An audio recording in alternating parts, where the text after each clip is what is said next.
Hare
Om Shri Sai Ram.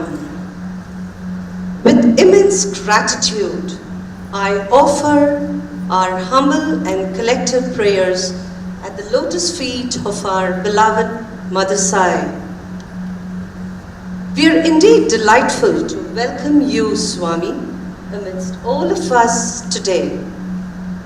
I also extend a hearty welcome to all Swami's guests, devotees, brothers and sisters, Swami's loving children to this heavenly morning.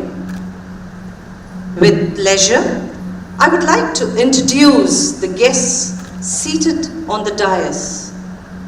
Shri B N Narasimhamurthy, Chief Mentor of Shri Sathya Lok Seva Group of Institutions. He is an ardent devotee of Bhagwan for the past 5 decades.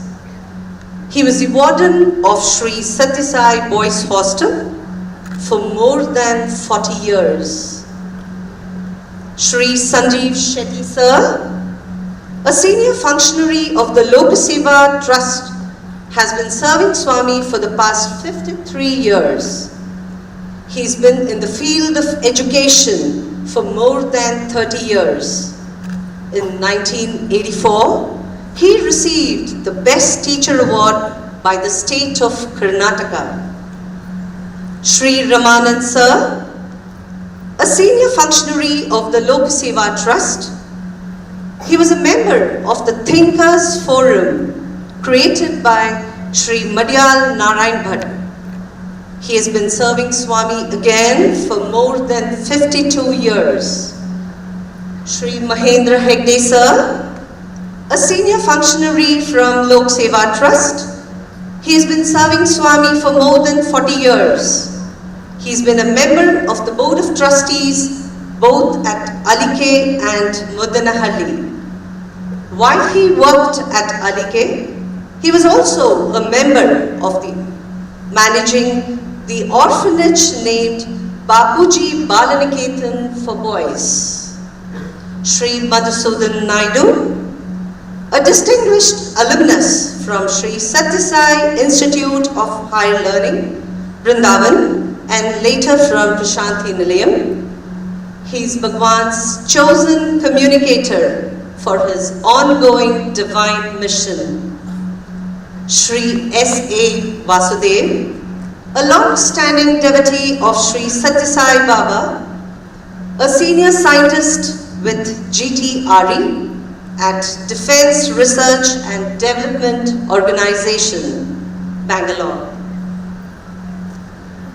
On the auspicious occasion of Ishwarama Day, let us remember and venerate the chosen mother, Ishwarama, who gave to the world its richest treasure, the avatar of the age, Shri Sathya Sai Baba. Let us acknowledge and pay obeisance to the ideal mother who was pious and humble, and whose unconditional love and noble instincts were responsible for setting into motion the grand Sai Seva movement that is transforming the world today. As we all know, Swami fulfilled the 3 wishes of Mother Ishwarama to offer free education, free healthcare, free water. Those 3 wishes has paved the way for gigantic humanitarian projects all over the world. By honoring Mother Ishwarama's wishes, he underlined the need for revering the mother who is man's first preceptor and to whom we owe everything. The love of a mother is pristine and unparalleled to its purity and selflessness. Swami says that his love for us is like that of 1,000 mothers. How blessed are we that we have our Mother Sai at such a close distance, who constantly and tirelessly showers his love and compassion upon us. For all that care, those sweet concerns, that holding of our hands tight like a mother, let us all pledge and express our gratitude by fulfilling not just 3, but all the wishes of our Divine Mother Sai. Let's all accept his wishes as our noblest duty, our grandest obligation, and our greatest privilege. Now, may I request Shri S.A. Vasudev, today's host, to address all of us on this momentous occasion.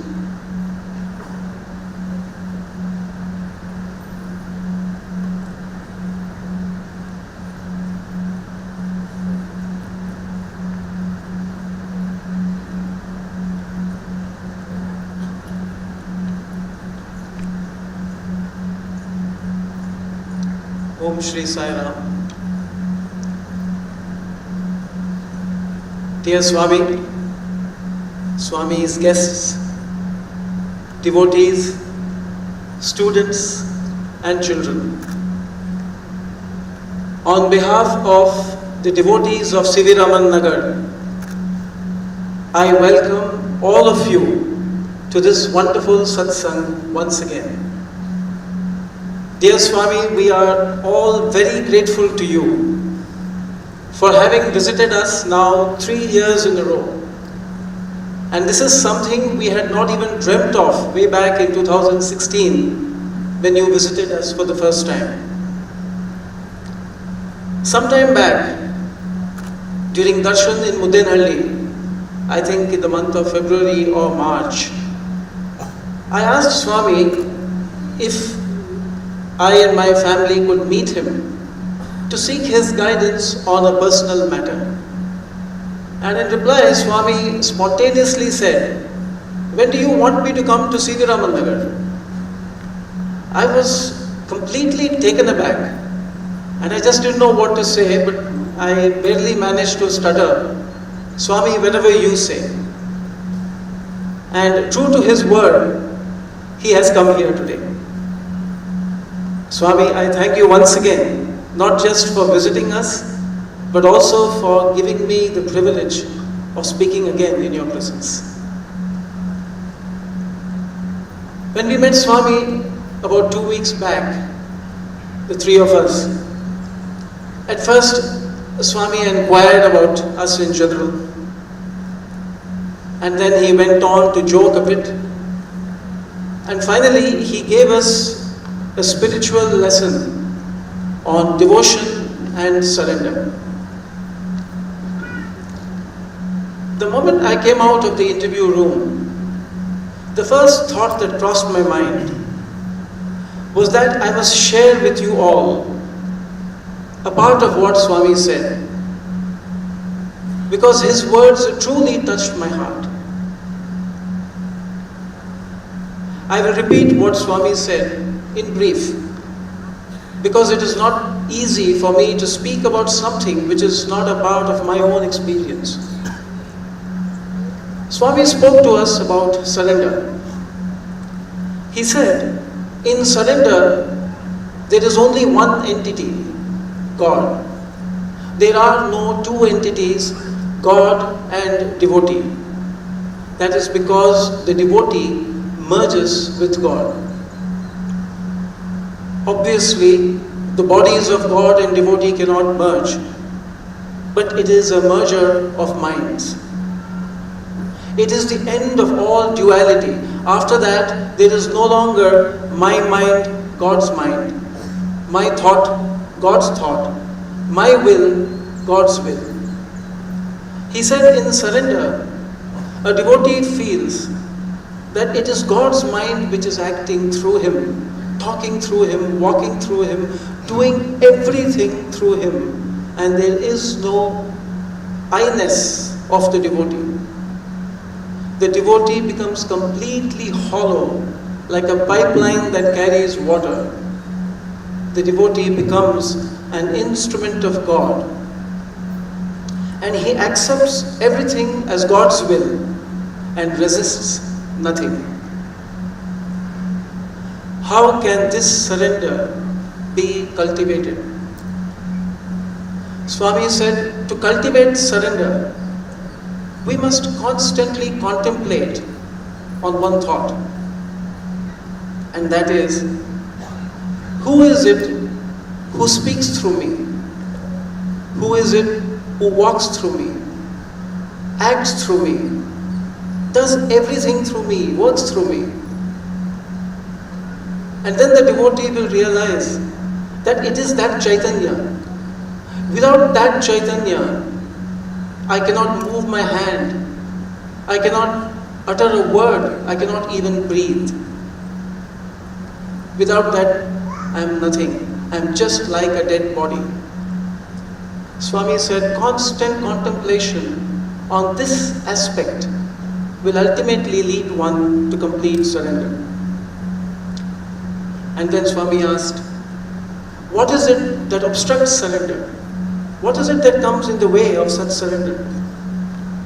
He said, it is the ego, the I feeling, the feeling that I am something. Wherever the I feeling comes, Swami said, the God feeling goes. It is the ego which makes us think that whatever or whoever I am in this world today is because of myself. Because I studied, I worked hard, I have abilities, I have talent, I have skills. It is only that. But the devotee should always think that whatever ability I have, whatever I am today in this world is all because of God. All my knowledge, all my talents, my skills are all mere gifts of God. And when we see someone who is less blessed than we are, we should think, oh, how fortunate I am that Swami has blessed me with so much more. We must think, I am so much more grateful to you, God, for having given me more than my fellow brother. We must not think that we are more or we are greater than that person who has less than us. That is the way of the ego. That is not the right path. The right way, Swami said, is to continuously feel blessed, to feel thankful always to God for whatever we are, for all the knowledge, the abilities and the talent that He has bestowed upon us, which are just His true gifts to us. And to constantly be aware that if He has blessed us more than somebody else, then we should, to that extent, be even more humble and grateful to God. And Swami went on to narrate to us the story of Navakoti Narayana, who later became Purandaradasa. Swami, this kind of surrender is not easy. I speak from my experience, and perhaps it is also the experience of many, many other devotees. We all pray to you, Swami, to help us to grow in this spirit of surrender. And if I may add, in a lighter vein, Swami, in your infinite mercy, maybe with the intention of teaching us how to submit in surrender, you have already initiated most of us into the Grihasthashram. Thank you.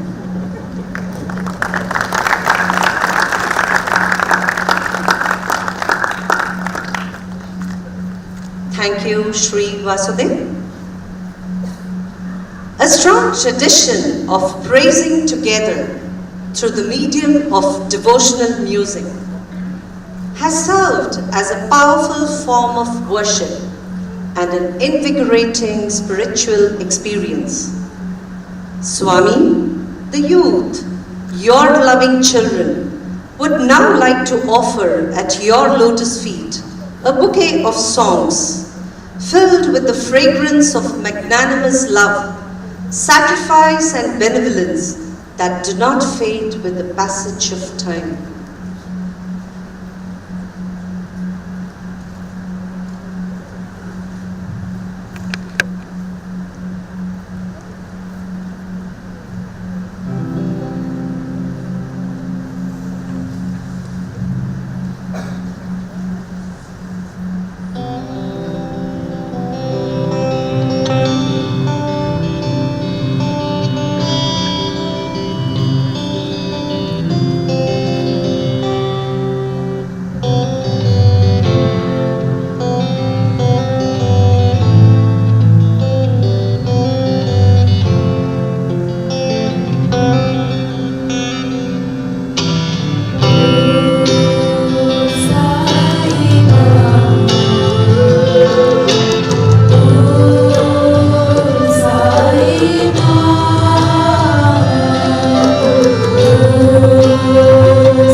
किया उपकार,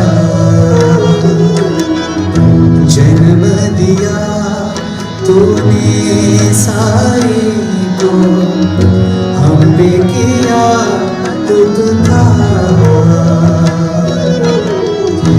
ईश्वर अम्मा तेरा साई, युग युग का अवतार, युग युग का अवतार। जन्म दिया तूने साई को, हमने किया उपकार, जन्म दिया तूने साई को, हमने किया उपकार। ईश्वर अम्मा तेरा साई, युग युग का अवतार, युग युग का अवतार। जन्म दिया तूने साई को, हम पे किया उपकार।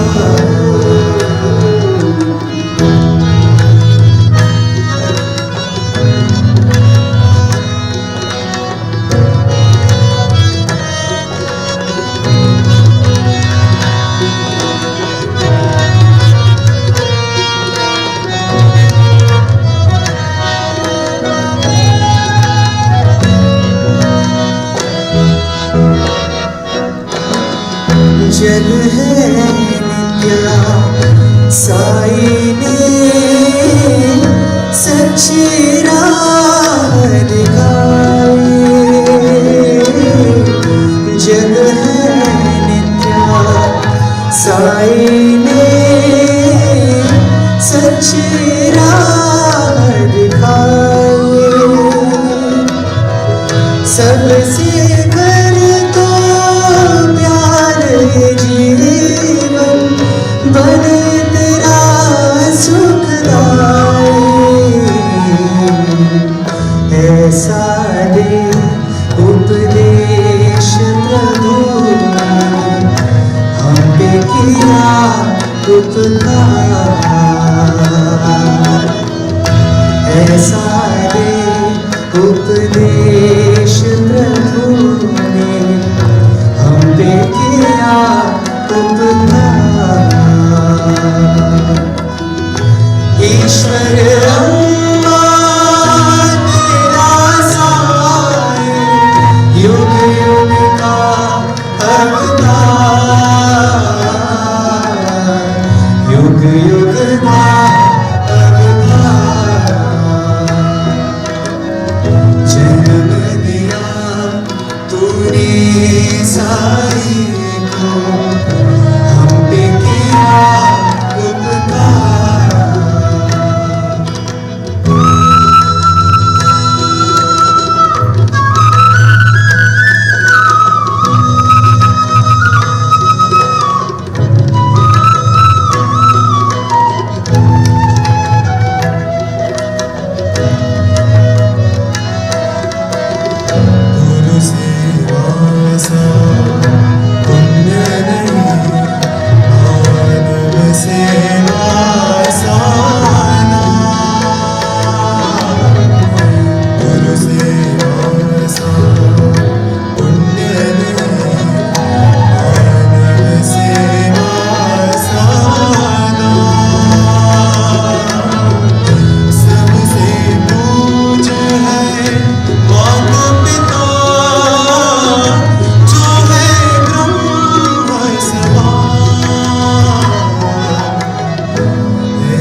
जन्म दिया तूने साई को, हम पे किया उपकार।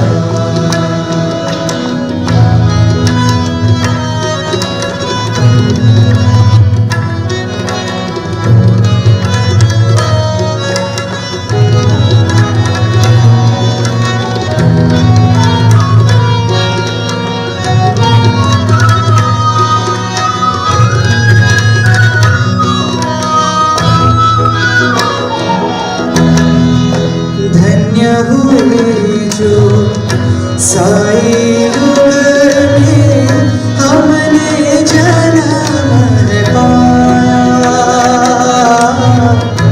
धन्य हुए जो साई युग में हमने जन्म पाया। दीन दयालु साई प्रभु ने हमें गले से लगाया। हो गए हम तो तेरी साई के, इतना दिया है प्यार। हो गए हम तो तेरी साई के, इतना दिया है प्यार। ईश्वर अम्मा तेरा साई, युग युग का अवतार, युग युग का अवतार। जन्म दिया तूने साई को, हम पे किया उपकार। ईश्वर अम्मा तेरा साई, युग युग का अवतार, युग युग का अवतार, युग युग का अवतार, युग युग का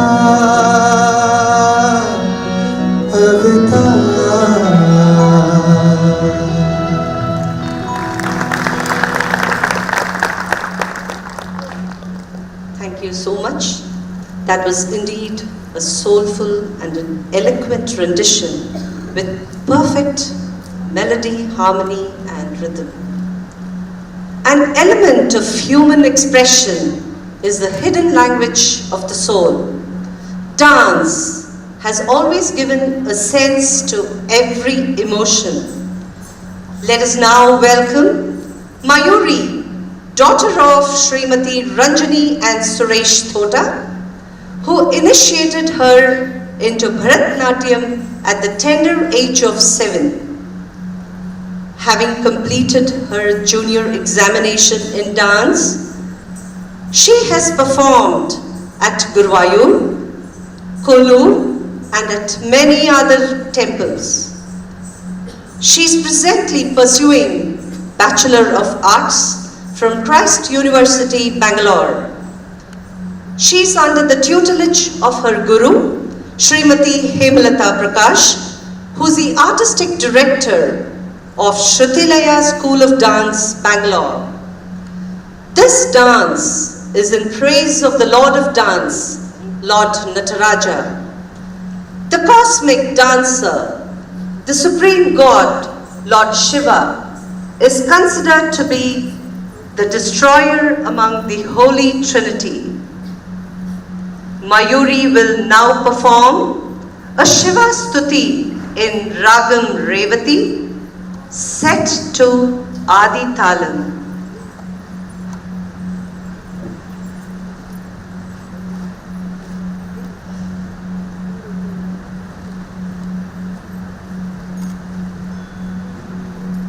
शिव शिव शंकरा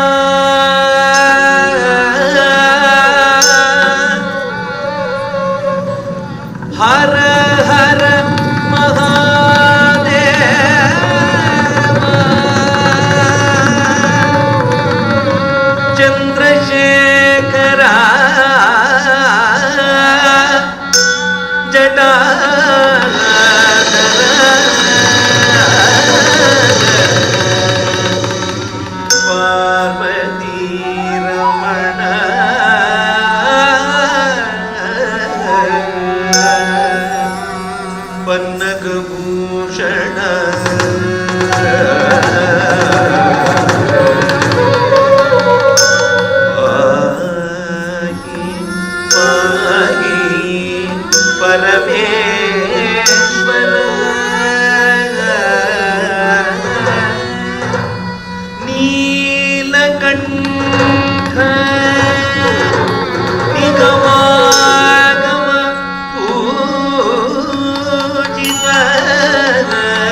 गण सेवित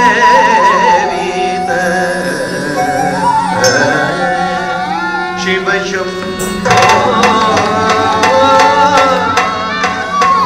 जन लक्षार्चन परम कृपा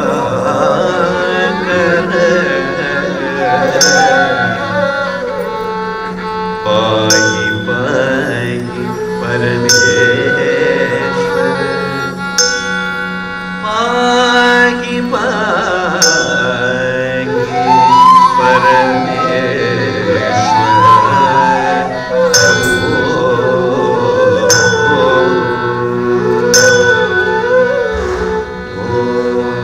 Shambho Shiv Shambho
And that was indeed a remarkable performance with the right balance of perfection and beauty.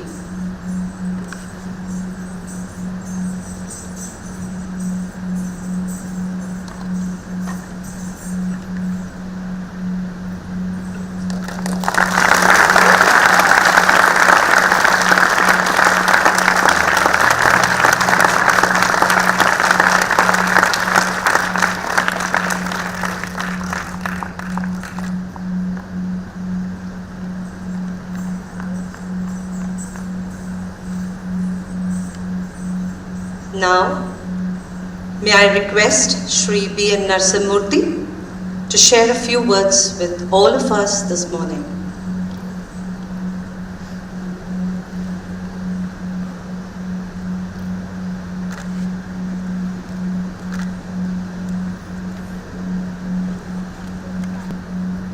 Offering our loving pranams at the lotus feet of our most beloved Divine Master, Bhagwan Sri Sathya Sai Baba, fellow pilgrims on the path, brothers, sisters, and children.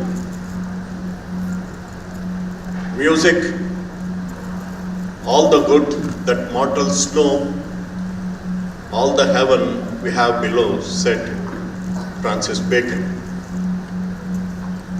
Thank you, members of the music group, for touching our hearts with your two very beautiful songs. Thank you, Mayuri, for your dance which has stirred our souls. Today is our mother's Punyatithi. When I say our mother, I mean it because she was and she is and she continues to be mother of everyone in the world because she was God's mother. Men and women belong to many states and nations, but children belong to God because their hearts are not polluted. That is why Lord Jesus said, "Child is the greatest in the kingdom of God. Whoever humbleth himself like a child shall be exalted into the kingdom of God. Whoever exalts himself shall be humbled." That's what he said. On this occasion of Ishwaramba Day, as one of those fortunate souls who are not today many left in the world, who had seen her, who had touched her feet, I want to share those wonderful experiences in the early days at Puttaparthi. All of us know that Swami lived in the mandir that devotees offered him when he was 25 years old, way back in 1950. And Mother Ishwaramba lived in a simple building with mud roof just behind the mandir. It was the blessed opportunity for all the devotees. They could go and see her, talk to her, and also many times we would pray to her, request her to intervene on our behalf with her son, God. We as human beings face many problems in our lives. We want relief from them, but we are very fortunate that we seek that relief from God and not from man. We are all here today, brothers and sisters and children, because we love God. We are fortunate that we love God. We are blessed that we love God. And we are most blessed and most fortunate that today we sit at the lotus feet of God, our beloved Master, Avatar, Bhagwan Sri Sathya Sai Baba. One of those days, around 10 in the morning, I went to seek blessings from Mother Ishwaramba. Swami, those earlier days, all of you know, the first darshan was at 6:30 in the morning. He would come up on the first floor and take a look at all the devotees who had gathered below. That was called Vishwarupa Darshan. After that, he came down, went among his devotees around 7 and would pick up at least 40 to 50 people for interviews. And the interviews would go on till 11 o'clock in the morning, 4 hours. And then the bhajans, 12 o'clock arati, that was the routine. Around 10 o'clock when I went to seek blessings from Mother Ishwaramba, I saw her slightly disturbed. And I touched her feet. She said, "Chudu Nanna, Swami inka interview కోరికలు ఇస్తూనే ఉన్నాడు, పొద్దుటి నుంచి ఏమి తినలేదు, నువ్వన్నా పోయి చెప్పు." I don't know how many of you understand those sweet words of Mother Ishwaramba in Telugu. Since morning, Swami has been granting interviews. He has not eaten anything. Please go and tell him. That is what she requested. See, that is the mother. That is mother's love. Whether the child is the God or an angel or a demon or a ghost or a devil, mother is mother. Kumata na bhavati, Adi Shankara said. Kuputropi jayate, kumata na bhavati. Maybe a wicked son is there, a wicked son is born, but never a wicked mother, never a bad mother. That is why in 2016, we were in South Italy with Swami. And we visited a sacred place in South Italy, well-known place named in Italian, Saint Santa Giovanni. There is a background why we went there. I will tell you a little later.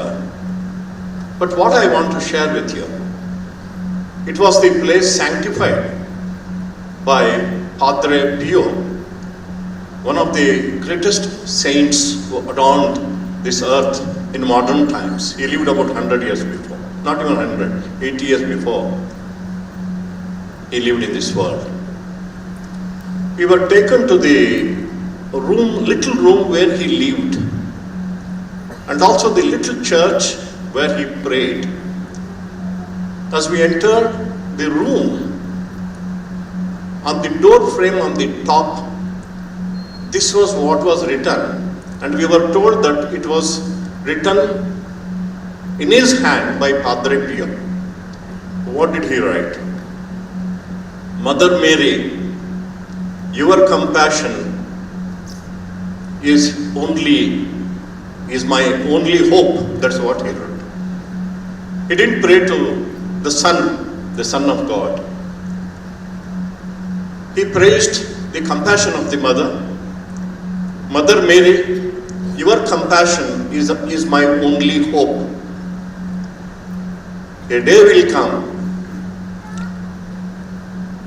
down the centuries, down the millennia, it would be written on many entry or door frames, Mother Ishwaramba, your compassion is my only hope."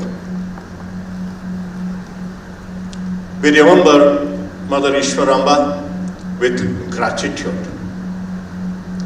We remember her with love.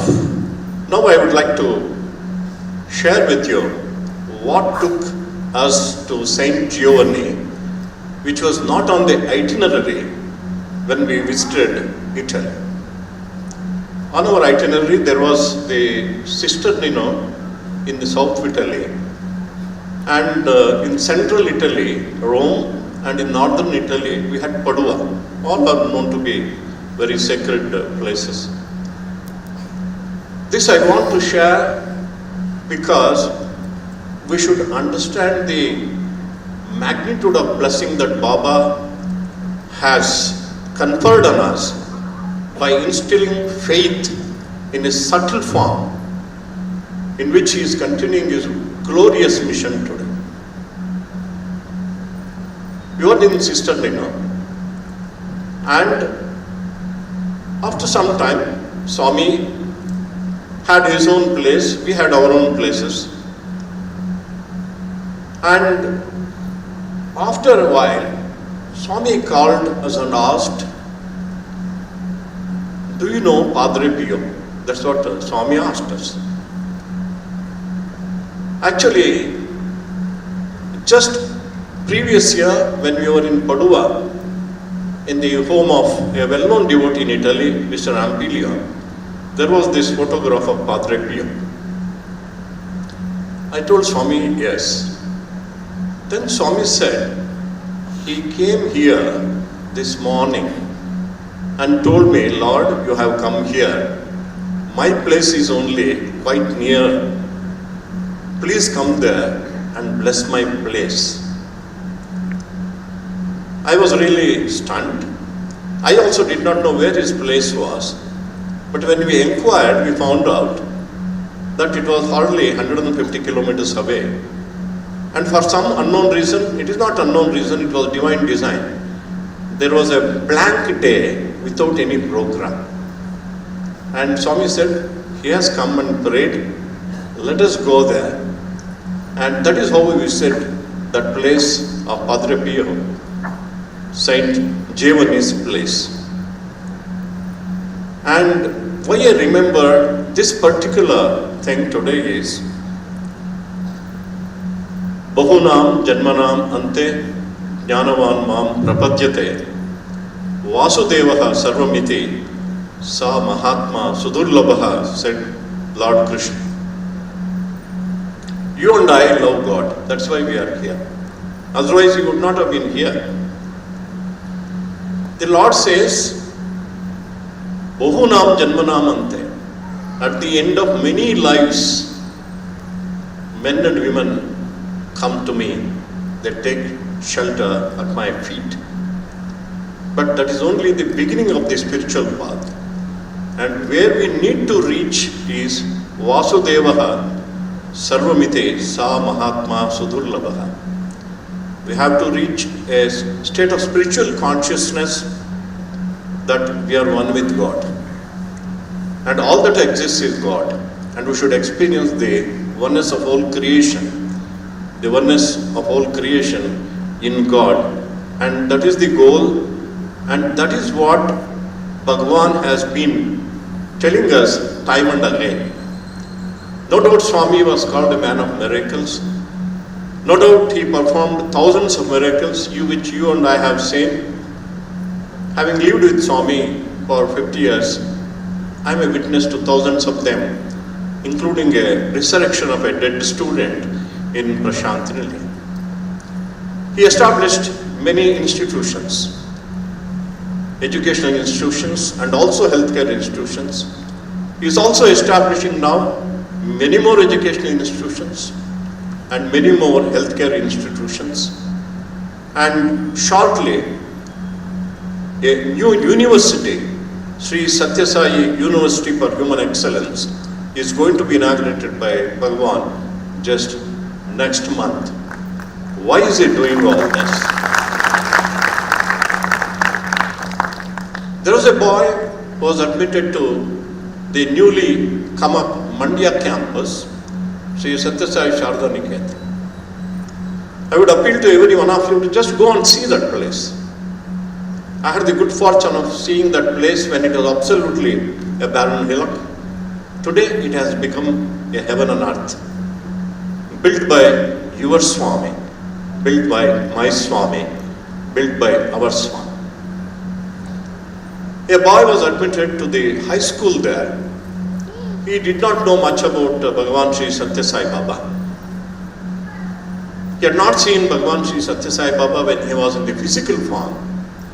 And there the teachers were all the time talking about Swami and about his unseen power, unseen existence. And every day, teachers would offer food, place food on a table in front of Swami's chair. He got two questions. The first question was, why do they place food in front of an empty chair? That was the first question. But at the same time, all the teachers loved the students and loved each other so much and helped each other. And he got another question. Why is unseen Swami doing so much for us? Why is he doing so much for us? That is his love, that is his compassion. And today, we are very, very fortunate that we are able to understand to some extent the glory of God. Glory of God was born in our own times, who lived on this earth for 85 years in his physical body, and today continues to take forward his mission in the subtle form. And if you go and see the wonderful things that Swami has been doing all over India, all over Karnataka, all over India and all over world, we can see the signature of Swami. He is not seen, but his power is seen. He is not seen, but his love is felt. That is why Helen Keller said, the most beautiful things, most wonderful things in the universe can neither be seen nor touched, but they can only be felt in the heart. And it is such an occasion here, we gather here to celebrate Ishwaramba Day in the presence of his divine son, Bhagwan Sri Sathya Sai Baba. Thank you very much. We pray to Bhagwan to grant his divine Ishwaramba Day message today in CV Raman Nagar, not in Muddenahalli. Thank you, Sai Matha.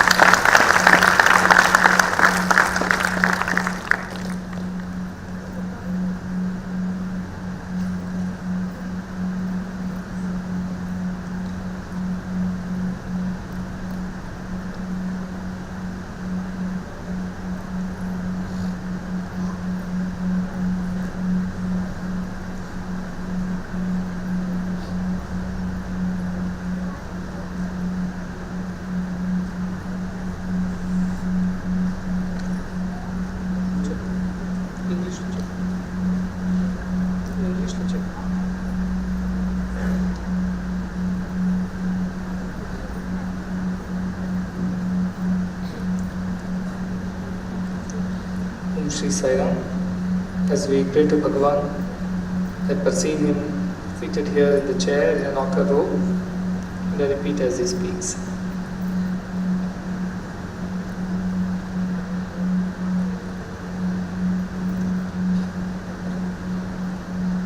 జనని గర్భంబు నుండి జన్మించినప్పుడు కంఠమాల లేని కానరావు. When a child is born from the womb of the mother, we don't see any garlands or necklaces on the neck of the child. అంచి ముత్యాపు సరులు మంచునకున లేవు. There are no necklaces of pearls or diamonds. మెలిమి బంగారు దండ మెడకు లేదు. Not even a gold chain. వజ్రాల హారములు వర్తిల్లగలేవు. గోవిది కంబులు తోడలేవు. Neither a garland of necklace of diamonds nor any other precious stones. రత్నాల హారములు రంజిల్లగలేవు. పచ్చలు కెంపులు పొడుగబడగలేదు. There are no rubies, there are no topaz, and there are no precious stones on the neck of the child. కానీ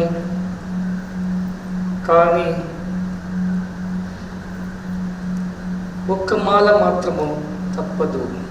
But there is one garland which is there on every child's neck without exception.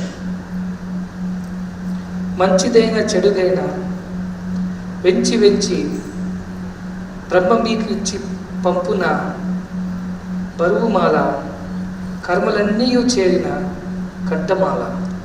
This garland is a heavy girdle, burdensome, and it is made up of the consequences of all your actions in the past, and this garland is made by Lord Brahma. కనుక ప్రేమ స్వరూపులైన భక్తులారా, Embodiments of divine love, devotees, తల్లి గర్భము నుండి పుట్టినప్పుడు మన తోడు ఉండే ఒకే ఒక మాల. there is one garland around our neck when we are born in this world from mother's womb. మనం చేసిన కర్మలన్నీ కూడా చేర్చిన ఇదే ఒక కర్మలో గుచ్చిన కంటమాల. It is a garland which is made up of our own actions, good and bad, done in the past. ఈ కర్మభూమి యందు కర్మములు మనము తప్పించుకోలేము. When we are born in this land of action, there is no way we can escape action. అందరూ కూడా ఒక చీమ నుంచి బ్రహ్మ వరకు ఏదో ఒక కర్మలు ఆచరించడం అవసరం. Whether it is an ant or Brahma, as long as it or he or she is living, he or she will have to perform some action. కానీ ఎటువంటి కర్మలు ఆచరించినప్పుడు మనం ఈ కంటమాల అనేటువంటిది చేరదు. అది మనం చక్కగా గుర్తించుకోవాలి. We need to recognize what kind of actions we need to perform in order to see that the consequences of our actions will not add to the burden of the garland which is already there on our necks. కాబట్టి సర్వకర్మ భగవత్ ప్రీత్యర్థం అనగా చేసిన కర్మలన్నీ కూడా భగవద్కి ప్రీతికరమైనటువంటివి కావాలి. All the actions that we perform should be pleasing to God. Action should be such that He loves our actions. మనకు మాత్రం ఉంటే చాలదు. భగవంతుడికి ప్రీతికరమైనది కర్మలు చేసినప్పుడే దానికి ఒక రియాక్షన్ అనేటువంటిది మనకు పునరాదు. Not only our performing actions which we love, but we need to perform those actions which God loves. దీన్ని ఆధారం చేసుకొని మనం చేసే ప్రతి దాంట్లో లోపల ఇది స్వామికు ఇష్టకరమైనదా కాదా, ఇది స్వామికు ప్రీతికరమైనదా కాదా, ఇది స్వామికి నచ్చుతుందా నచ్చదా అనేటిది ఒక వివేకంతో విచారించుతూ మనం చేస్తూ రావాలి. Before we venture upon any action, before we undertake any activity, we have to use our discrimination and ask ourselves the question whether this action would please Swami, whether Swami would love it or not, whether Swami would admire it or not. మాటలో బాటలో ఎటువంటి ఒక కర్మ లోపల కూడా దీన్ని మనం ఆధారం చేసుకున్నప్పుడు ఏ మాత్రం కూడా మనము ఇటువంటి ఒక పవిత్రమైన మార్గం నుంచి విచరించము. In our thoughts, feelings, words and actions, if we make this discrimination the basis, then definitely we will not stray away from the sacred path. ఆధ్యాత్మికమైనది ఏదో ఒక పూజలు పూని ఆరాధనలు చేసి తీర్థయాత్రలకు పోయి జపము యోగము ధ్యానంలో ఆచరించడమే కాదు. Spirituality does not mean just worshipping God in many ways or going on pilgrimages or involving ourselves in meditation or contemplation. కానీ మన వర్క్ని మనం వర్షిప్ చేసుకుంటూ రావాలా. We need to transform our work into worship. ఏది చేసినా కూడా కృష్ణార్పణమస్తు ఈశ్వరార్పణమస్తు అని చెప్తూ వస్తున్నప్పుడు చేసిన కర్మలన్నీ కూడా పూజగా మారిపోతాయి. Whatever actions we perform, at the end we offer it to Lord, saying, Lord Krishna, I offer it to you. Lord Ishvara, I offer it to you. Then they will definitely reach God. ఈ విధంగా చూసినప్పుడు చిన్న పిల్లలైనా కానీ పెద్ద వృద్ధులైనా కానీ అందరూ కూడా ఇది సులభంగా వాళ్ళ నిత్య జీవితంలో ఆచరించవచ్చు. Whether you are a child or an old person, in your daily life you can always practice this. ఇప్పుడు బ్రేక్ఫాస్ట్ చేస్తున్నాం మనము, We are eating breakfast, say. అది కూడా మనము మార్పడం, ఇది బ్రహ్మకు పోతున్నది, ఇది భగవంతుడు మనము అద్భుతం చేస్తున్నాం అనే భావం తిన్నప్పుడు ఆ భోజనమే ప్రసాదంగా మారిపోతుంది, పెట్టింటే నైవేద్యంగా మారిపోతుంది. When we eat food, offering it to God, it comes back to us as prasadam. What we offer as naivedyam will come back to us as prasadam. నువ్వు చదువుకుంటున్నాము, You are studying. ఎందుకు చదవాలి మనము? Why should we study? చదువుకుంటే ఇంతో అంత మనము ఏదో ఒక శక్తి సామర్థ్యాలు పొంది తద్వారా మనం మన జీవిత వ్యాప్తి చేయడానికి వీలు ఉంటుందని చదువుకుంటున్నాము. We do study in order to develop our knowledge and skills which will be useful for in our livelihood, earning our livelihood. కానీ పుట్టప్రాకులానే మాత్రం ఈ చదువుకు గమ్యం కాకూడదు. But just eking out the livelihood should not be the goal of our education. ఎట్టి degree లేకుండా పశుపక్షులు కూడా వాళ్ళ జీవితాలు వాళ్ళు పాలించుకుంటూ పోతున్నాయి. Without any degrees, the birds and beasts also lead their lives, eking out their కనుక livelihood. చదువుకున్నది మనము ఈ సమాజానికి మనం సహాయం చేసే నిమిత్తమై చేయాలి. We need to study in order to help the society. ఈరోజు చాలా మంది పిల్లలు ఎగ్జామ్స్ రాస్తున్నారని నాకు ఎన్నో ప్రార్థనలు చేస్తూ వచ్చారు. Lot of children today are praying to Swami because there is some kind of examination for ఈ them. ఎగ్జామ్ రాస్తే మాత్రం వాళ్ళకు డాక్టర్ అవ్వడానికి లేకపోతే ఇటువంటి ఒక మెడిసిన్ అవ్వడానికి వీలు ఉంటుంది. Only when they write this examination and pass, they can join medical courses. ఎందుకు రాస్తున్నాము ఇటువంటి examination? Why are you writing this doctor కావాలని examination? రాసుకుంటున్నాను. You want to become a ఎందుకు doctor? డాక్టర్ కావాలని అనుకుంటున్నాను? Why do you want to become a doctor? ఏదో ఒక హాస్పిటల్లో చేరి పెద్ద పనులు చేయాలని అనుకుంటున్నాను. You are thinking you would like to join a hospital and achieve some big things. కానీ హాస్పిటల్లో జాయిన్ చేసిన తర్వాత మనం ఏం చేయవలసింది? Okay, you join the hospital as a doctor. What is that you are going to do? ఏదో వాళ్ళు మనకు జీవితం అందిస్తున్నారు కాబట్టి దానికి తగినట్టు పనులు చేయడం మాత్రమే కాకుండా తద్వారా మనము రోగులకు కష్టంలో ఉండే వాళ్ళకు ఇటువంటి ఒక సేవ చేయగలుగుతామనేటువంటి ఒక విశాలమైన భావంతో చేసినప్పుడు ఈ చదువు కూడా పూజగా మారిపోతుంది. We should not think because we are getting some salary, I am doing this work. Instead of that, you have to look at the suffering of the people who come to the hospital, develop love for them and help them and relieve them of the suffering. ఈ విధంగా చూసినప్పుడు చదువులే ఒక సేవకు కారణం అయిపోతాయి. Thus, the education that we attain becomes a means of service. వండుతున్నాము, తింటున్నాము, ఆడుతున్నాము, పాడుతున్నాము, రాస్తున్నాము, చేస్తున్నాము, అన్నీ కూడా మనము భగవద్ప్రీత్యార్థం భగవద్గీత చేసుకుంటూ రావాలి. We do involve ourselves in many kinds of activities, starting from eating, dancing, singing, but whatever we do, we should offer it for the love of God. ఇటువంటి ఒక చేసినప్పుడే ఈ కర్మలో కంటమాల మనకు అందరాదు. Only when we do such actions, there is no addition to the burden of the garland of karma on our necks. ఎందుకంటే చేసినన్ని కూడా భగవంతుడికి అర్పించాము. Because we offer everything that we do to God, కనుక దానిపైన మనకు అధికారం అనేటువంటిది మరి లేదు. then we don't have any authority or right on that action. అది మనకు అధికారం లేనప్పుడు దానికి మనకు సంబంధం లేదు. When we don't have any authority on that action, there is no relationship with that action for కనుక us. దాని నుంచి వచ్చిన కర్మకు ప్రభావము రెండు కూడా మనకు అందదు. Therefore, the result of that action, the consequences of that action will not affect us. మీరు ఏమి చేయకపోయినా ప్రతిరోజు శ్రద్ధతో చేసినవన్నీ కూడా కృష్ణార్పణమస్తు, సాయిశ్వరార్పణమస్తు అంటూ అంతమే కాదు మనస్ఫూర్తిగా దాన్ని భగవంతుడికి అర్పించినప్పుడు ఏ మాత్రం కూడా ఈ కర్మ మన వెంట రావు. Whatever actions we perform every day, we offer it by saying Krishnarpanamastu, Saishwarpanamastu, not only with lips, in our heart also we offer, then it will not add to our burdens. పొద్దున్న నుంచి సాయంత్రం దాకా మీరు ఏదో ఒక పనిలో చేరుకుంటే ఉంటారు. From dawn to dusk, you will be performing some activity or the other. కనీసం పడుకుంటే ముందురా భగవంతుడా ఈ రోజంతా కూడా నువ్వు నాకు ఇటువంటి యాక్షన్స్ లోపల చేయటువంటి ఒక సామర్థ్యం ఇచ్చి అందించినావు.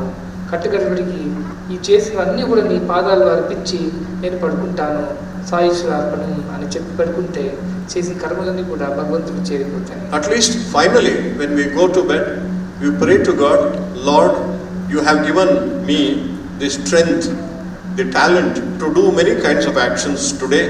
I offer everything to you and then sleep. Then you will be relieved of that burden. ఇంత చిన్నది ఒకటి చేస్తే మాత్రము అంత పవిత్రమైపోతుంది. If you can do this little discriminative activity, then everything will become sacred. కనుక చాలా మంది యువకులు కూడా ఇక్కడ ఉన్నారు, పిల్లలు ఉన్నారు. There are many children and also many young men and young women. ఇంకా వాళ్ళ జీవితంలో చేయవలసినవి ఎన్నో ఉన్నాయి. There are a lot of things that need to do in their lives. కానీ చేసినవన్నీ కూడా మనము స్వామికి ఇష్టకరమైనవి చేసుకోవాలి. Whatever we do, we should do those things which Swami would love. అటువంటి చేసినప్పుడు దానికి తగినట్టు ఫలం కూడా స్వామి సరిగ్గా అందిస్తూ వస్తాడు. And when we perform action with this attitude, Swami will give us his blessings in the form of good results of those actions. అది ఏ భగవంతుడు కృష్ణుడు కూడా గీతలో బోధించిందే. That is what Bhagwan Krishna taught in the Gita. మా ఫలేషు కదాచన. We have right only in action, not on the result that the action brings. ఇది కర్మలు చేయండి కానీ దాన్ని భగవంతుడు అర్పించి ఆ ఫలం కూడా భగవంతుడు అర్పించినప్పుడు దానికి మీకు సంబంధం లేకుండా పోతుంది. అప్పుడు భగవంతుడు ఏది ఇచ్చినా అది ప్రసాదంగా మనం అందుకొని ఆనందంగా ఉండవచ్చు. We can perform any action but offer it to God along with its consequence, but God will give you something as a gift, as his prasadam, which you can receive it and enjoy it. ఇటువంటి బోధనలు ఎంతమంది తల్లులు చేస్తున్నారు ఈ రోజుల్లో? I would like to ask a question. How many mothers are giving this kind of teaching to their children today? గత కాలం లోపల మదరస లాంటి వాళ్ళ తల్లులు పిల్లలకు పడుగు పెట్టినప్పుడు లాలిపాడి శుద్ధోసి బుద్ధోసి నిరంజనోసి సంసార మాయ పరివర్జితోసి అనేటువంటి మహావాక్యములు మహాతత్వములు కూడా బోధిస్తూ వచ్చారు. In earlier times there were great mothers like Madhalasa. They taught their children that you are not this body, you are the ever pure one, ever divine one, ever glorious one. కానీ ఈనాటి యుగం లోపల తల్లులే పిల్లలకు వాంఛలు పెంచే కారణమవుతున్నారు. But today we find mothers themselves add to the desires of the children. ఇది కావాలా, అది కావాలా, ఇది చేయాలా, అది చేయాలా, ఇది అది అనేది ఎన్నో కోరికలు ఈ పిల్లల మనసు లోపల, పవిత్రమైన మనసు లోపల చెడగొడుతున్నారు. The sacred minds of the children are being ruined by mothers who ask them to go after many worldly desires. కానీ ఈశ్వరమ్మ అటువంటి తల్లి కాదు. But Ishwaramba was not such a mother. పేదవాళ్ళ కుటుంబంలో పుట్టినా కానీ ఎప్పుడు కూడా తన మనసు సమాజ సేవ, అందరికి సేవించాలా, అందరికి సహాయం చేయాలనేటువంటిది ఉంటుంది. Though she was born in a very poor family, all the time her mind was filled with desire to serve the society, help people around. ఏమి కావాలనుకున్నప్పుడు అయ్యో అతను భక్తులు వచ్చారు, పాపం చాలా బాధపడుతున్నారు, వాళ్ళ ఆరోగ్యం బాగలేదు, వాళ్ళ పిల్లలకు పెళ్లి కాలేదు, అది కాదు ఇది కాదు అని వేరే వాళ్ళ విషయాలు చెప్తూ వచ్చింది. కానీ తన గురించి తను ఎప్పుడు ఏమీ అడగలేదు. Whenever I asked her, what do you want? She always said, oh, there are so many devotees who are not well, look after them. And many daughters and sons of these devotees are not married, help them. She never asked anything for herself. She always asked for others. వీళ్ళకి సహాయం చేయండి, వాళ్ళకి సహాయం చేయండి, స్వామి వారిని దీవించండి, స్వామి వాళ్ళ మీద కరుణ చూపించండి, అటువంటిదే ప్రార్థనలు ఎప్పుడు కూడా ఇష్టం. అది She always prayed to Swami, please Swami, shower your grace on all the devotees, shower your compassion on all the devotees. కనుక అటువంటి తల్లి ఉండినప్పుడే ఈ భారతదేశంకు ఏదో ఒక భవిష్యత్తు ఉంటుంది. Only when we have such mothers, there is a glorious future for this Bharat. తల్లి ఒక ప్రేమ, తల్లి ఒక గౌరవము, తల్లి ఒక మహత్వము ఎంత పొగిడినా చాలదు. Mother's love, mother's affinity, mother's greatness and glory, nobody can ever describe. దాన్ని పురస్కరించి దీన్ని మదర్ ల్యాండ్ అని చెప్తున్నాము. That is why we call our country motherland. కనుక మీరందరూ కూడా ఈ మదర్ ల్యాండ్ కూడా సేవించాలి. All of you should serve the motherland also. ప్రతి మదర్ కూడా ఈ మదర్ ల్యాండ్ సేవించండి అని పిల్లలకు చెప్పాలి. Every mother should inspire her children to serve the motherland. ఏ విధంగా అయినా కానీ మీరు టీచర్ అయినా, డాక్టర్ అయినా, ఇంజనీర్ అయినా, ప్రొఫెసర్స్ అయినా, లాయర్ అయినా, ఎటువంటి దాంట్లో రంగంలో చేరినా తద్వారా మనం సమాజానికి ఎంతో అంతో సహాయం చేయాలని ఈ తల్లులు ఈ రాటి పిల్లలకు బోధించాలి.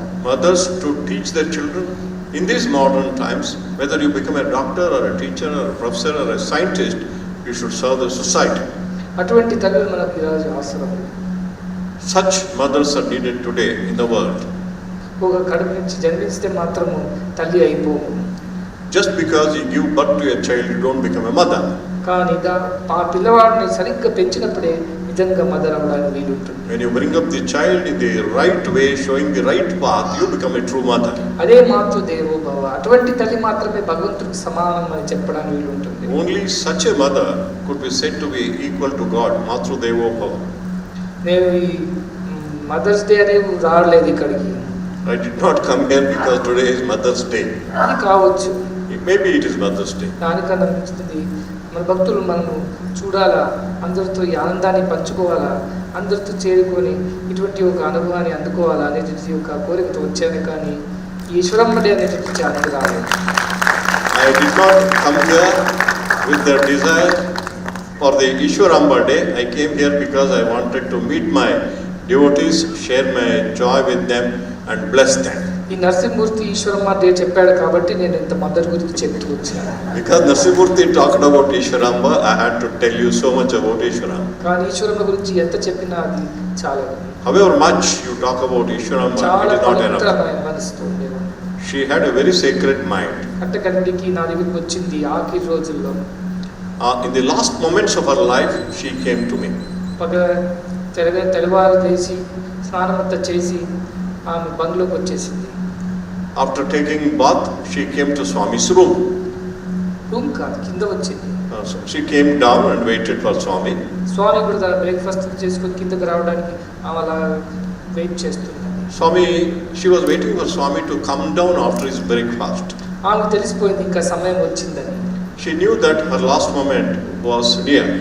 అప్పుడు స్వామిని అడిగింది.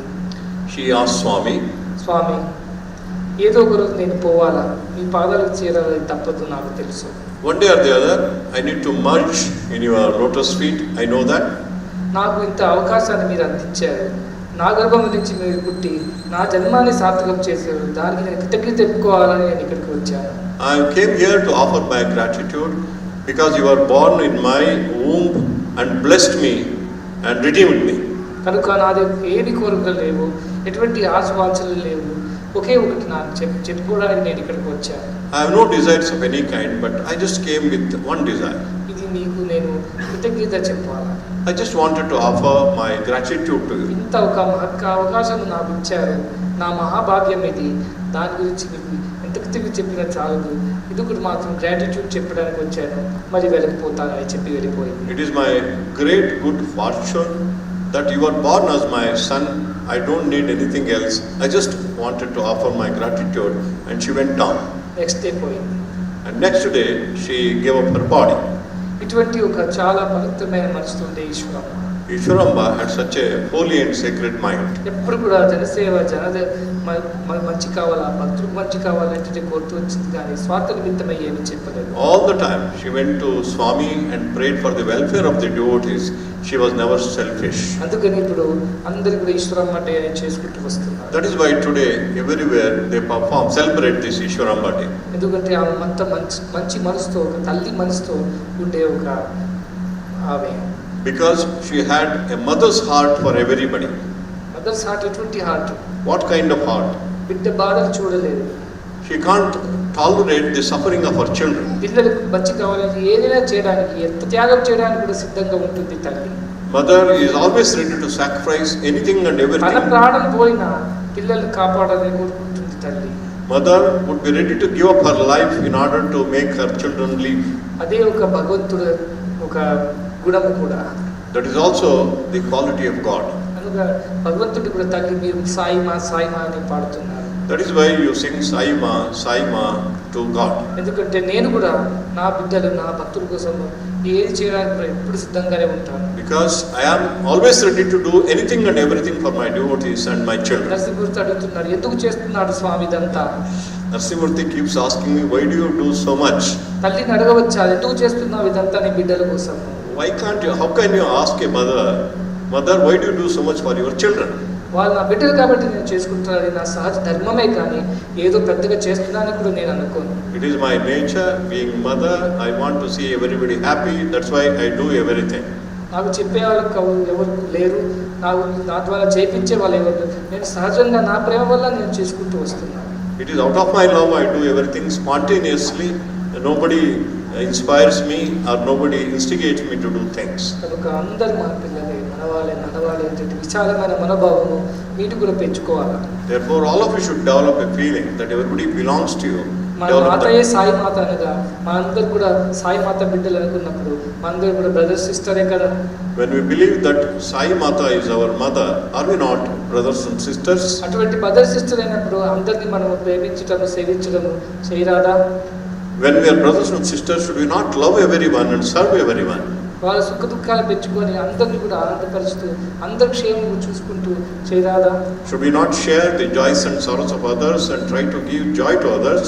నిజంగా స్వామి జగన్మాత అని మీరు చెప్పినప్పుడు ఈ జగత్ అంతా కూడా మనవాళ్ళు అనేటువంటి విశాలమైన మనోభావం మీరు పెంచుకోవాల్సిందే. When you address Swami as the mother of the universe, we need to develop the broad-mindedness that everyone is our kith and kin. అటువంటి ఒక భావం ఉండినప్పుడు అందరినీ మీరు స్వతహాగా సహజంగా సేవిస్తూ వస్తారు. Naturally, when you have this feeling, you would spontaneously love everybody and serve everybody. ఒక తల్లికి ఎంతమంది బిడ్డలు ఉంటారు కానీ ఒక బిడ్డకు కూడా ఆరోగ్యం బాగలేకపోతే తను పడుకోదు, తినదు, తన ఏమాత్రం కూడా ఉండదు. A mother may have many children, even if the one children is sick, she doesn't eat, she doesn't sleep. 9 మంది పిల్లలు బాగుండినా కానీ 10వాడు సరిగ్గా లేకపోతే తల్లి బాగుండదు. Out of the 10 children, if the 9 children are all right, one child is not fine, the mother will be unhappy. 9 మంది పిల్లలు బాగున్నారా అని సంతోషించుకుంటూ కూర్చోదు, ఒకవాడు బాగా లేడనేది బాధపడుతూ వస్తుంది. She would not be happy, 9 of my children are good, but she will grieve over the 10th one who is not good. ఆ విధంగా మీరందరికీ కూడా భగవంతుడు ఇచ్చిన అన్ని కూడా మీకు ఉన్నాయి. God has given you many things. మంచి కుటుంబంలో పుట్టారు, మంచి చదువులన్నీ చదివారు, మంచి ఉద్యోగాలని పొందారు, మంచిగా మీరు హాయిగా బతుకుతూ వస్తున్నారు. You are born in good families, you are educated, you got good jobs and you are leading a good, comfortable, happy life. కానీ ఎంతో మంది స్వామి బిడ్డలు ఇటువంటి ఒక ఏమి చెప్పాలి వాళ్ళకి లేదు. But many Swami's children don't have such opportunities. వాళ్ళు తక్కువ ఎక్కువ నేను చెప్పటం లేదు. I'm not saying that they are low or you are high. కానీ వాళ్ళకి అవసరం సరి అయినప్పుడు మనం వాళ్ళకు ఎంతో సహాయం చేసి మన ధర్మాన్ని మనం కాపాడుకోవాలి.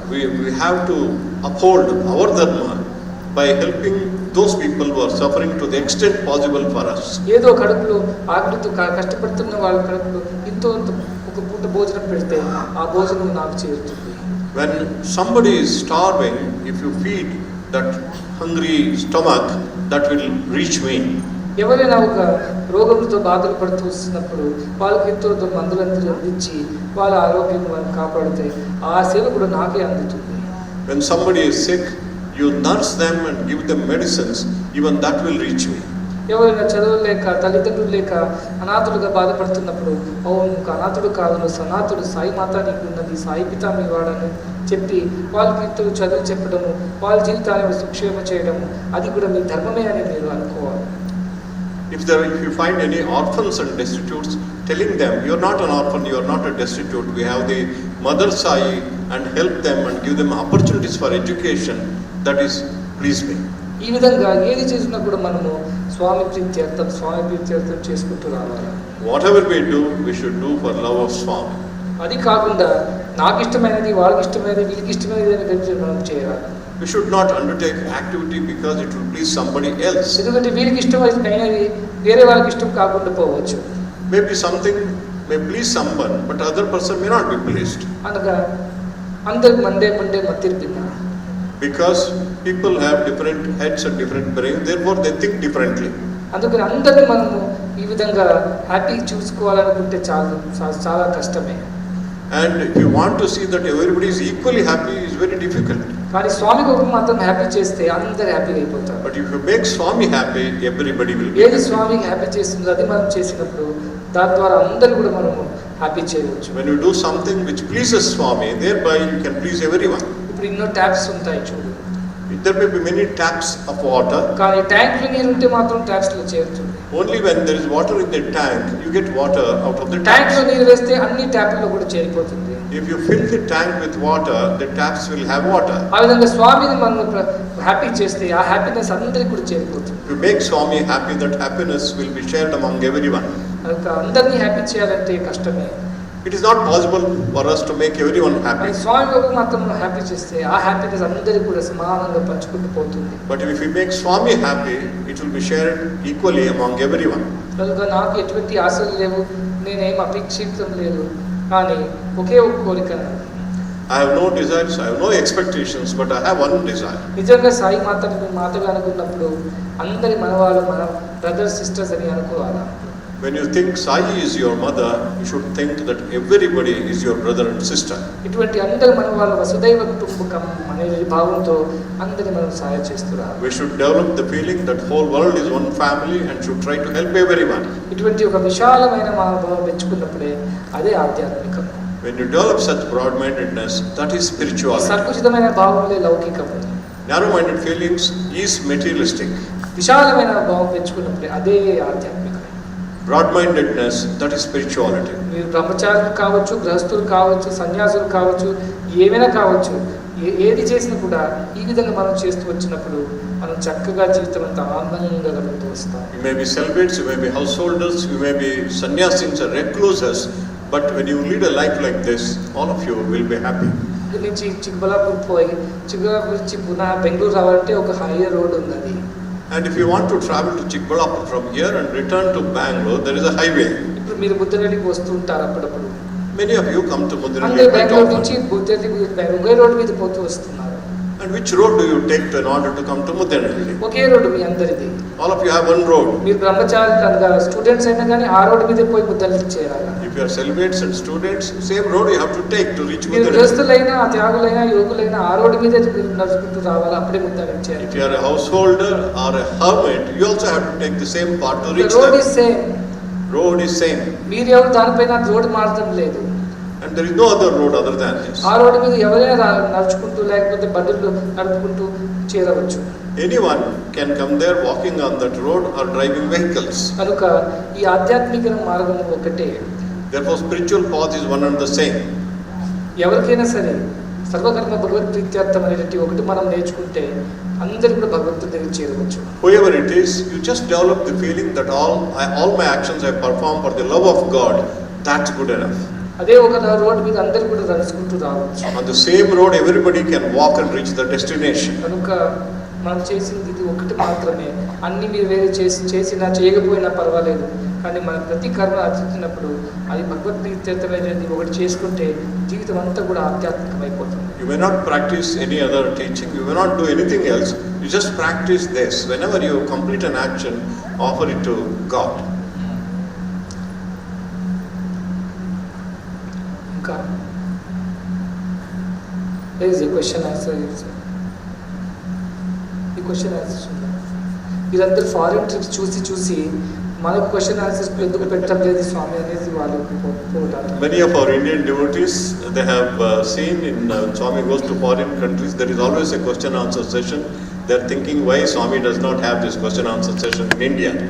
ఫారిన్ వాళ్ళకి పాపం స్వామి దగ్గర రావడానికి అంత అవకాశం ఉండదు. Foreigners don't have so many opportunities to come to Swami. స్వామితో మాట్లాడడానికి వాళ్ళకి ఇంత ఒక దొరకదు అవకాశం. They don't get an opportunity to speak to Swami. చాలా మంది మీరు అనుకుంటారు ఫారిన్ లో ఉండే వాళ్ళందరూ కూడా శ్రీమంతులు, కానీ అది సత్యం కాదు. Many people think that all foreigners are very rich, but it is not true. వాళ్ళు ఎంతో కష్టపడి వాళ్ళంతా సంగ్రహించి వాళ్ళంతా లోన్స్ కూడా తీసుకొని ఇండియాకి వచ్చి స్వామి దర్శనం చేసుకుంటూ పోతారు.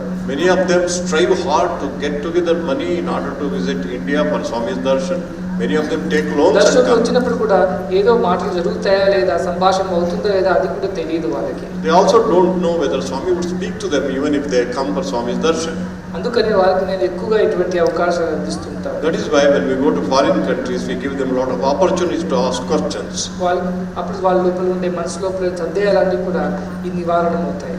Then the doubts in their minds they can clear with Swami directly. కానీ మీరందరూ అప్పుడప్పుడు వస్తూనే ఉంటారు, పోతూనే ఉంటారు, నా దగ్గర అడుగుతూనే ఉంటారు.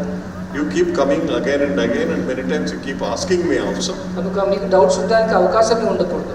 You should not have any doubts.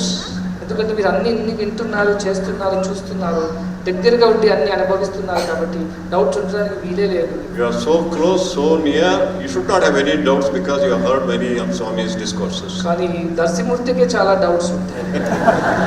Narasimhamurthy has a lot of doubts. ఎప్పుడూ చూసిన స్వామి ఇది చేయాలా అది చేయాలి అది చేయాలి ఇది చేయాలి ఏదో ఒకటి చెప్తూనే ఉంటారు నాకు. And all the time he will be telling me, Swami, we have to do this, do that. అదంతా doubting Thomas. That is a doubting Thomas. సంశయాత్మ వినశ్యతి. A doubting person will get to ruin. కనుక doubts పెట్టుకోవాలి. We should not have any doubts. Always clear మైండ్తో ఉండాలి. You should always have a clear mind. ఆధ్యాత్మికమైన ప్రశ్న ఉంటే అడగండి. If you have any spiritual questions, you can ask. Swami, I am confused between free will and destiny. If everything is preordained, what is the place for free will? Free will, destiny. Swami says, see, one has to look at the entire life from one's own state of evolution. For a small boy, sun rises in the east, sets in the west. If you explain to that small boy, sun does not rise and set, it's the earth which is rotating, revolving, he will not understand. He will say, I'm standing on this earth, it doesn't, but I see the sun going across the sky. So for his understanding, that's all you can tell.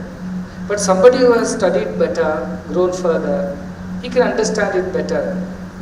That sun does not move, it's earth that is moving. Though I do not perceive it, though I do not experience it directly, yet that is the truth which I have to understand.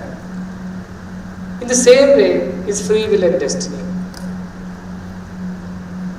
If you look at the higher way of things, everything is destiny. Everything has been ordained by God. It's all written. In fact, it's just a dream. It is not even reality that you are living in. It's a kind of a dream which will end someday. In this dream, no joys are real joys, no sorrows are real sorrows, no gains are real gains, no losses are real losses. For it is just a dream. However, we don't understand that. We cannot understand that till we have experienced that. Therefore, when you have to lead your life on a day-to-day basis, you must take this as the better way of understanding, which is that God has given us all free will, under which He gives us the opportunity to use our body, our mind, our energies, our talents, our skills, and everything that we have in a proper way. And therefore, it is possible for us to choose the way we would like to live our lives using all these faculties that are gifted by God to us. However, if you develop complete surrender, as was spoken by Professor, that you can completely merge in the mind of God, mind, two mind, no two mind, only one mind, and you surrender this free will to God, saying, God, I know you have given me free will, but you see, I am making mistakes, I am using it not in the right way, so I offer it back to you, I surrender to you, you take charge and you do as you please. Then free will merge with God's will, and then you don't have any more free will left. Often children ask this question, and I explain to them, Father has given you pocket money. He told, this is your pocket money, you spend it the way you want. And then you realize that you spend it in all wrong ways. So what do? You come back to your father and tell, Father, you gave me this money to spend at my will, but you see, I don't have good discrimination. I don't have good understanding. I am wasting it. So here, I give it back to you. You know best what is good for me. You are more careful than me. You know when I will need what. And therefore, it's better in your custody that you look after it. I don't want it in my hand. That way you can offer this free will back to God. And then God's will prevail and everything will happen accordingly. Therefore, for people who have to develop this understanding, first step is to understand God has given you certain will and He is allowing you to use it at your discretion. Unless you surrender it to God, it is still in your possession and you can use it. Once you surrender, the free will has been given back to God, then God will take care of everything. However, as we start evolving, as we start growing by following these steps of surrendering to God, we come to a stage where we realize Maya, all this is just illusion. This is just a part of a play. Mahalila Nataka is a big Leela Nataka which is going on. And I am just playing my part and role according to the director's command, according to the producer's wish. And I am only doing a part as per their will. If the part is to do like this, I will do like this. If the part is to do like that, I will happily do like that. If the part demands that I come onto the stage, I will come. If the part demands that I exit, so I exit. But that kind of thing will not happen unless you surrender to the director. If actor starts changing the script on the stage, it will be a chaos. That is free will. How you use your opportunity is free will. The opportunity by itself is divine will. So you have to understand this in the right perspective, with the right stage of experience and evolution. Don't confuse this with that and then suffer indigestion. Sairam. Sairam pranams. Since long I want to ask this question. Silently I put this question to you many times. What I want is, during the pilgrimage or when they are going to a temple, church or masjid, there should not be any problem. People should come back to their home safely. Accidents are happening when they are visiting temples or on the pilgrimage. Because of that, God is getting bad name. Please help all of us. Thank you, Messiah. Those who are going to God for God's sake will not be harmed. Those who are going to God for their sake, I am not sure of them.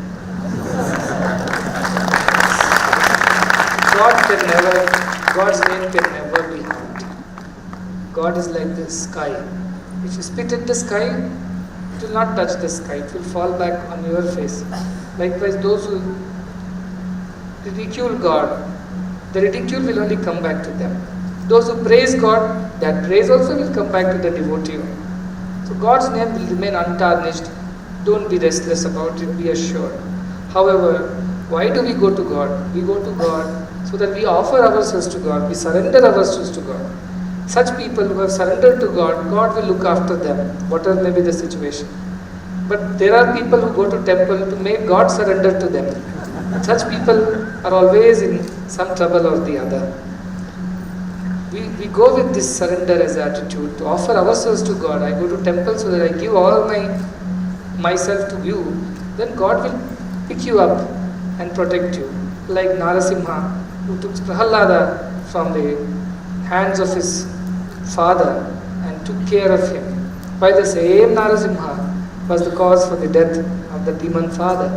Likewise, God is, just because he killed Hiranyakashipu, he doesn't get bad name. Just because he saved Prahalada, he doesn't get good name. He is not affected by either of these. So God is not destroying some or protecting some. It is happening based on their own attitude towards God. Swami, we are running a school and 99% of the children are affected with all bad things there.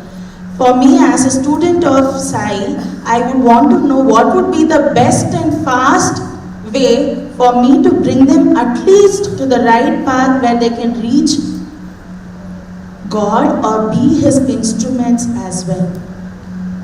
The children are better, they may be 99% bad, the elders are 100% bad. There is no scope to change, the children can still be changed.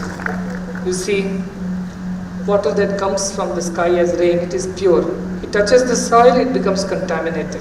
What do? Still you collect the water from these pools and then purify it, make it fit for drinking and usage, and that's how it becomes pure again. Like these children fall in the wrong company, though they are born pure, and then they develop all these kinds of wrong habits and ideas because of the company that they keep. If you change their company, they will change. How do you change their company? What we do for children is, we tell them big things, don't say like that. Don't give them Vedanta, don't give them philosophies, don't make them do or don't say things that is beyond their age and understanding. You have to teach children in the children's way. You have to become a child amongst children, not teacher. Become a child, become one of them. then they will get associated with you. They would like to be around you. And then you can slowly start changing their company. It's not going to be achieved through lecturing. But when you become one of them, you play with them. While playing with them like them, you must teach them something. While being with them like them, you must teach them something. Like that, slowly you teach them about God, about bhakti. Once they develop love for God, that will protect them from all evils, inside and outside. Love for God you have to inculcate in children. You have to teach them. God has given everything to us out of His compassion, out of His love. God has never charged us a rupee for anything, or never demands or expects anything from us for all that He does. Like this, slowly tell them good stories about children who have been good devotees of God, and how that devotion has been the reason for their protection, for their happiness. Like this, with games and very practical way, you must teach children how they are. You must observe Swami how he is. When he is with children, he talks to children in their way. He is with them just like a child, and that makes them associate or develop the affinity to Swami. Likewise, with children, you have to be like a child. As you slowly change their company, their thoughts will change. Thoughts change, actions will change, and their character and destiny will change ultimately. But it won't happen overnight. Don't expect results tomorrow. You have to keep doing it slowly, over and over again, and finally you will see that positive change will start coming in them. Take time, it will take time, but you must keep doing just by being one amongst them, talking to them the way they would understand, playing with them, so in all the possible ways which will keep them attracted. That will only help you develop this kind of devotion in their hearts. From there, all the evil qualities will flee and only good qualities will remain. Sir, we all know that Swami is omnipresent. At any corner of the world that we are in, He is there, He takes care of us, and we have that, we feel that. Now we talk about the subtle presence. Sir, can you please guide me? What is the difference between the omnipresence and the subtle presence? Are both equally same or equally powerful, or one more than the other? And when we believe that Swami is omnipresent, then why the subtle presence? Both are same, isn't it? Can you please guide me on this? There is sun which rises every day, and it is one sun which is seen from any country. Even from your own window, the sun that you see is one and the same.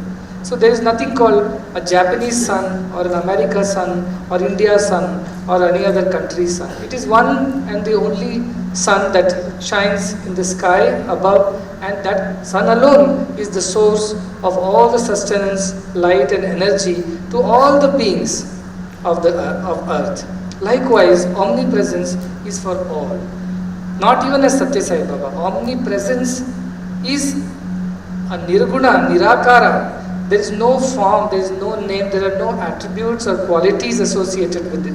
Nitya, Shuddha, Buddha, Mukta, Nirmala Swarupina. It is eternal, it is all conscious, it is completely aware, it is completely free, it is complete by itself, it is pure. That is the omnipresence, that is God as omnipresent like the sun. Now the same sun one can perceive from Japan, and they will say this is sunrise in Japan. The same sun somebody perceives a little later in India, they say this is sunrise in India. A while later it might be in Africa or so in America. Sunrises are happening for different people at different times. Sun is not changing. Likewise, this understanding of omnipresence, this ability to experience that divinity, it differs from time to time based on your purity and your effort.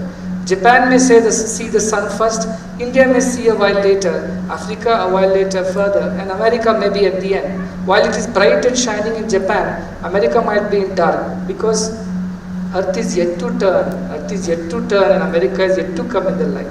Likewise, there are many people in the world who are in the kind of company that they are in, whose efforts towards God are not enough for them to turn quickly towards God and experience that omnipresence and divinity. So what does God do for such people? He comes as an avatar. He comes, takes upon himself some attribute, some form, some name, some kind of aspects which makes him like human, like anybody else, and they are able to experience it. That is the concept of incarnation, when the nirguna, attributeless divinity, takes upon itself some attribute. Just like I told that lady teacher, you become like a child, you play with them, sit with them, eat with them, dance with them, sing with them, then the children will become your friends, then you can slowly change them. Likewise, God takes a human form with attributes to become like this. Now between this incarnation, which is a physical presence with attribute, and the other extreme, which is the complete omnipresence without any attribute, there is this subtle presence. There is this subtle presence which is telling you that from the attribute one can reach the attributeless understanding of divinity. So it is like form yet no form. There is Shiva worshipped as a form. There is Shiva worshipped without form. And there is this Shiva worshipped as Lingam, which is neither a form nor it's an attributeless.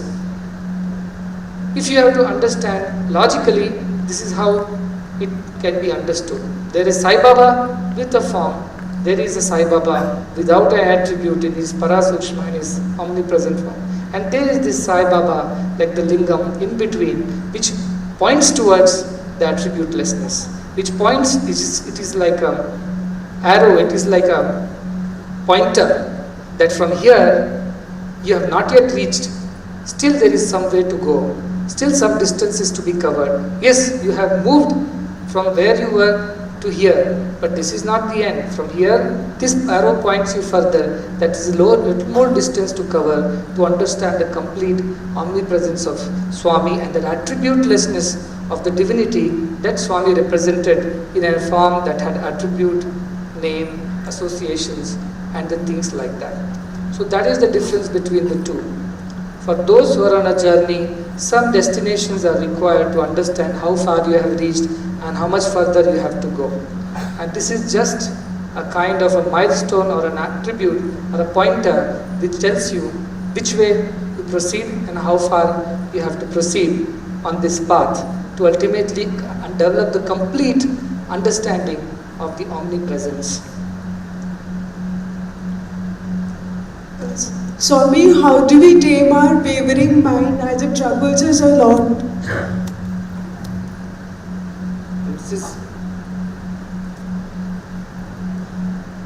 Everything requires training. Training is the way. Mind by itself is very wavering. Like the wind, says Arjuna. It is very difficult to control this mind. By nature itself it is like this. What do I do? He asks Krishna, and Krishna tells him two things. Abhyasena tu kaunteya vairagyena cha grihyate. I understand this mind is very, very pramadi balavadranam. It is so difficult to catch it. It is very dangerous. You can't hold it. You cannot control it. But it can be done in two ways. Abhyasa, practice. Vairagya, detachment. By continuously practicing detachment, you can get rid of the waywardness of mind. Mind says, I want this. Your heart knows that's not good. But mind is forcing you. It's troubling you like an adamant child. It is throwing all tantrums, making a fuss. What do? You have to practice not to fulfill such desires of the mind. If child keeps demanding all kinds of things and parents think that they are doing favor or they love child, so they keep giving whatever the child asks for, it will only lead to the ultimate ruin of the child. The parents need to explain to the child what is good, what is not, what should be desired, what should not be desired, what is right, what is wrong. And this way help the child to ask for the right things so that the child develops further and does not destroy himself with wrong desires. Treat the mind like that kind of a child who is still untrained, which does not know how to proceed, what to do, how to do. And your heart should guide the child like a father guiding a son. See, this is not what will give us eternal fame. This is not what will give us eternal peace. This is not that will give us permanent happiness. Let us not desire for something like this. Let us instead fill ourselves, our thoughts with something that gives us permanent joy, permanent name, permanent happiness. Like this, you have to train the mind to understand what is right, what is wrong. First time it may refuse, just like a stubborn child which may not like what the parent said and may cry and roll and make all kinds of noises, but you should ignore that. Next time again this happens, again you guide it correctly, again you guide it correctly. After some time it will get trained. Even a dog can be trained to do tricks. Mind is far superior. Once it's trained, it can be the reason for your own liberation. Both bondage or liberation are possible by the mind. Manomulam idam jagat. That's why they say mind is the basis of this whole world. Manayava manushyanam karanam bandhamokshayo. It is the reason for one's bondage or liberation. If you teach the mind, train the mind gradually, slowly, patiently, it will become the cause of your liberation. But if you succumb to the demands of the mind, unable or not willing to work hard enough to train it, then it is going to destroy you. It will become the reason for your bondage. Therefore, there is possibility. It is possible. And you must train it regularly, over and over again by detachment. By attaching to the right things, detaching from the wrong things. And as you practice more, just like you have practiced walking or talking or singing or eating or anything else that you have practiced, after making a few mistakes, you have learnt how to do it well now.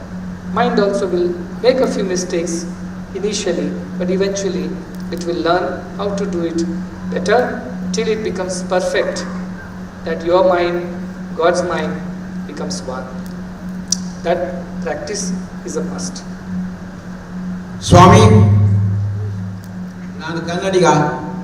Swami speech ಶುರು ಮಾಡೋಕ್ಕೆ ಮೊದಲು ಒಂದು ಕಂದಪದ್ಯ ಹೇಳೋರು, speech ಎಲ್ಲ ಆದಮೇಲೆ ಒಂದು ಭಜನೆ ಹೇಳ್ಕೊಡೋರು. ತಾವು ಇವಾಗ ಭಜನೆ ಹೇಳ್ಕೊಡ್ತಾ ಇಲ್ಲ, ದಯವಿಟ್ಟು ಇನ್ನು ಮುಂದೆ ಭಜನೆ ಹೇಳ್ಕೊಟ್ಟು ನಮ್ಮನ್ನೆಲ್ಲ ಸಂತೋಷಪಡಿಸ್ಬೇಕು ಅಂತ ದಯವಿಟ್ಟು ಆನಂದವಾಗಿ ಕೇಳ್ಕೊತಾ ಇದ್ದೀನಿ. ದಯವಿಟ್ಟು ಅದನ್ನು ಅನುಗ್ರಹ ಮಾಡಿ ಇವತ್ತಿಂದಾನೇ ಶುರು ಮಾಡಬೇಕು ಅಂತ ಕೇಳ್ಕೊತೀನಿ.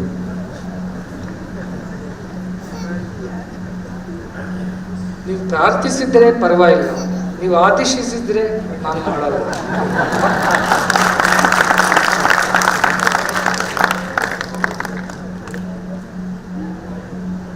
Swami, sometimes you have told us to love everybody equally, Swami.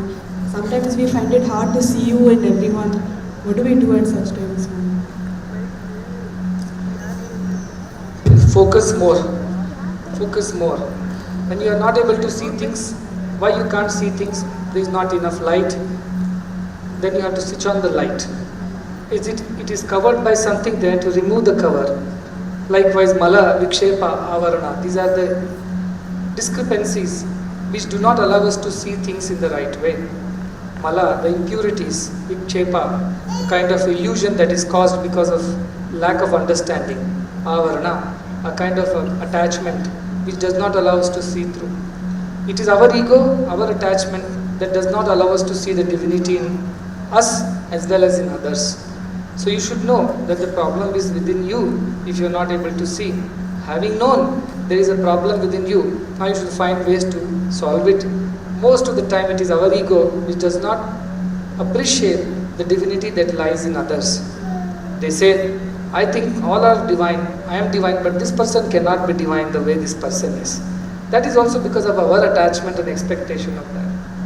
You have to practice more. As I said, you have to focus more. Switch on the light of jnana so that there is no darkness. Remove the dust, vikshepa, that is dirt which is within us that does not allow us to see. Remove this attachment called avarana, the body consciousness from that. Then the object will reveal itself in its entirety. Remove the thinking that that's a body, it has a name and a form. Remove the impurities within yourselves of expectations and attachments from that other person. And finally the ego, to humble yourself and say, oh, that person is also divine. I must respect, I must be grateful, I must be conscious of that. This way if you behave, eventually you will be able to perceive Swami in everyone and in everything. now it is Uta time.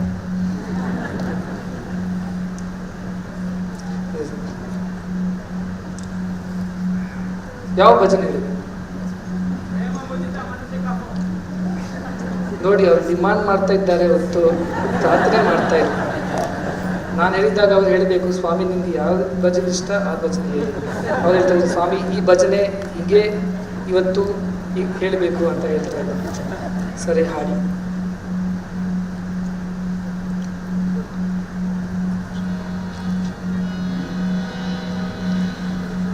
प्रेम मुदित मन से कहो Ram Ram Ram, Ram Ram Ram, Ram Ram Ram, Shri Ram Ram Ram.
Devadinudu. God is a servant of his devotee.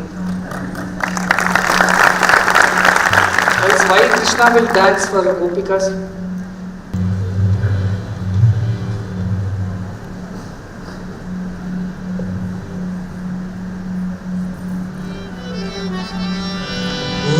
जय जगदीश हरे स्वामी संगे साई हरे भक्त जरा सुंदर भक्त जरा सुंदर अति महेश ओम जय जगदीश हरे श्रीधरा सर्वा प्राणपते स्वामी सर्वा प्राणपते आश्रित